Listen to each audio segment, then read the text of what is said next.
average UK citizen lacks hope for the future of their country. Or at least they did, until Nigel Farage. I'm coming back as leader of ReformUK. He promised us a right wing. I can't let down those millions of people. Something different to the establishment, without the lawfare, without the political correctness. The police are too fearful of being thought to be racist. But is this actually the reality of ReformUK? Or is there something much more sinister below the surface? I guess what they were trying to do was politically assassinate me, and what they did was they threw a whole load of vile accusations against me. The Reform Party chairman resigned. I no longer believe working to get a Reform government elected is a good use of my time, and hereby resign the office. But his resignation comes days after the newly elected Reform MP for Runcorn asked, will he, in the interests of public safety, ban the burqa? One of which was that I had early onset dementia. By 2063, Britain will be minority white. Yeah, I don't think that's I haven't seen those predictions, and 2063 is a long way off. It's in most people, I'll be long gone, put it like that. I never wanted Tommy Robinson to join ReformUK. You're obsessed with this stuff. I think Nigel's running a cult. You'd think a party like Reform would avoid lawfare, but in the case of ex-Reform MP Rupert Lowe, some serious allegations arose just days after he had some words for Nigel. The row exploded after a newspaper interview in which Mr. Lowe accused Mr. Farage of a messianic style and said he wasn't sure if he could deliver the goods. The claims were that not only was Lowe bullying two of his female staff at Great Yarmouth, but that he was also threatening the party's chairman. The party's received complaints from 2 female employees. The party has received complaints as serious bullying. The targeting of female staff who raised concerns and evidence of derogatory and discriminatory remarks made about women, including reference to a perceived disability. There are allegations of disturbing pattern of behaviour, threats of physical violence against the party chairman. These accusations came just days after a newspaper interview between Lowe and the Daily Mail, with Rupert stating, "We have to change from being a protest party led by the Messiah into being a properly structured party with a front bench, which we don't have." And of course, this hurt the ego of Nigel Farage. Following Rupert's statement, he was attacked from all angles from within his own party. Lee Anderson, who from the questioning was suggesting I was going around Parliament saying I was a good shot and I was going to shoot Zia Yusuf. Farage, meanwhile, told GB News there's been a behavioural problem for some months. I think I was accused by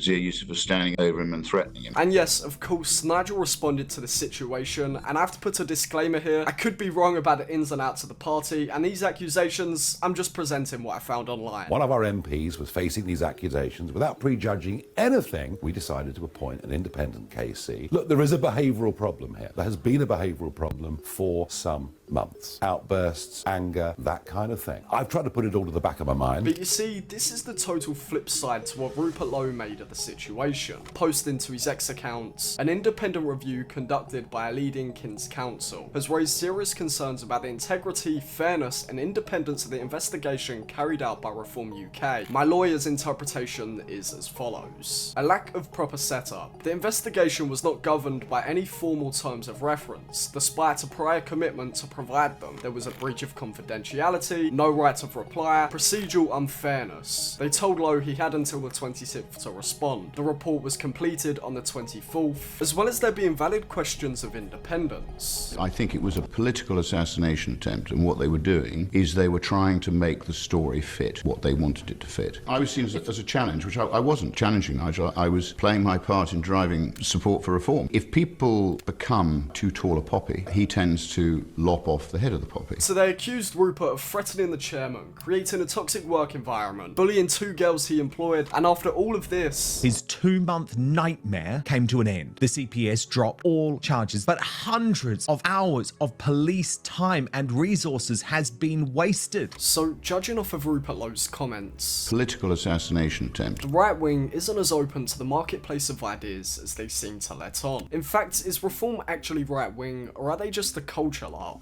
Well, to figure this out, let's start with a petition to ban non-stun slaughter, also known as halal or kosher. This petition gained 100,000 signatures in rapid time, and I bet the majority of people signing are reform voters. But that doesn't change the fact that when debated in Westminster Hall, not a single reform MP attended. We should ban non-stun slaughter, we should ban halal slaughter, and we should ban kosher slaughter. No bolt to the brain, no stunning, no anaesthetic, a blade, a deep crushing cut across the throat. In fact, Nigel Farage made his stance very clear on this issue. I don't like it. Should it be banned? I don't like it. Should we only do it the traditional fashion in this country? Do you know what, Nick? I think we've got to a point where the size of these communities is such that it's really quite difficult to do. But this must be the only time Nigel's gang go against their base, right? Well, not quite.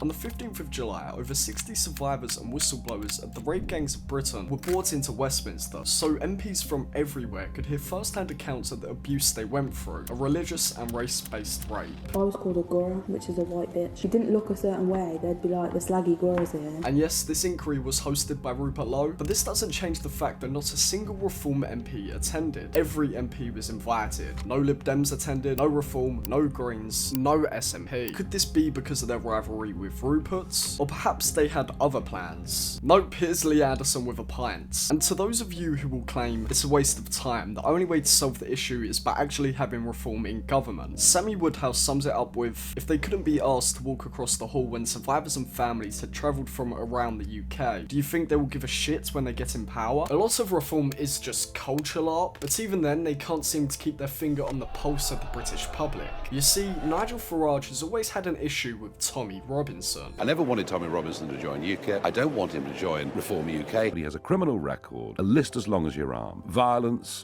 against women. Say what you will about Tommy Robinson, but the British public love him, gathering tens of thousands of men, women, children at any one time. Nigel Farage, however, sees this and claims, I've never wanted my parties to have anything to do with the BNP or extremism. But don't worry, because just a day later, Nigel loosened up. I don't think he's wrong in everything he says, and I do question why he's in prison, but I do think that much of what he says is kind of heading towards religious war against the whole of Islam. This Tommy and Nigel feud, however, is incredibly one-sided, with Tommy realising years ago they are both fighting for the same reasons. I tried to make a truce multiple times. Although this doesn't stop Nigel from quite a sinister character assassination against the man of the people. Nigel has continually lied about me to the public. He went on TV and said I've got convictions for violence against women. He has a criminal record, violence against women. He's just made it up. But this goes even further, with Reform councillors being NDA'd and even mentioning Tommy Robinson, as well as Islam. He's trying to get in power by filling his party with the same establishment figures that betrayed us for the last 20 years. He's got NDAs and agreements that anyone who steps in is not allowed to mention my name. They can't have Reform councillors that say anything positive about me. How can you have a political party that want to govern this country like Reform? They don't believe in free speech. Reform will kick you out of their party if you speak about Islam. And to Nigel referring to Tommy as racist, those claims are just ridiculous. Half the people not talking were non-white. We embrace migrants that come to this country and love it. Open your borders to Hindus or Sikhs. They'll come and work hard and be great citizens in your country. In fact, Tommy's position on immigration is incredibly similar to David Ball, the new ReformUK chairman. We need immigration for our ageing population to keep up with pensions. If that's the reason, then bring in Sikhs, bring in Hindus, bring in Filipinos. Immigration is the lifeblood of this country. It always has been. As you could probably tell by now, David Ball is a clown in itself. Immigration is the lifeblood of this country. This is the same man who, in 2021, used HIV testing week to flog his own self-tests. Well, the very same tests are free through the NHS. And you're also telling me a gay man's interests have done a total flip in regards to social media's banning LGBTQ hate. It's also relevant to mention that after the assassination attempt on Donald Trump, David was one of the dorks wearing a bandage in solidarity. I mean, come on, is this where we are? This is the right wing. I'm wearing a bandage on my ear because it is a sign of love, yes. With Reform having a clown chairman, it's only right to assume the organisation is being run like a clown show. And yes, they are. I don't think we have a clear policy at the moment. If we do, then I don't know what it is. From little things like sending candidates for psychiatric evaluation to avoid another Rupert Lowe, to some peculiar rules for the ReformUK branches. Branch officers must sign an NDA, meaning if they leave they cannot explain why. National/regional directors are appointed by Zia Youssef, and at any point they can take the position of chair. And this also means that if an emergency meeting is called by said branch, this director can cancel it. And the most interesting rule of them all, the party chairman, vice chairman, national advisors and their duly authorised appointees may revoke, suspend or waive any branch rule at any time, will with or without notice. So if Reform don't like you, they can crush you. Overall, the point of this video is to simply ask Reform, what are we doing here? Whole areas unrecognisable because of culture. Immigration is the lifeblood of this country. I think it was a political assassination attempt. Extremism. When it comes to trans women in prisons, I've personally never worked in a prison. It's about risk assessment, isn't it? If a white Christian country's answer for a right wing is a gay man-led political TV show that enforces lawfare against their own MPs, On the Record marks immigration as the lifeblood of this country, and at the centre of this all is atheist at heart, marking the base of their voters as extremism. What are we doing here?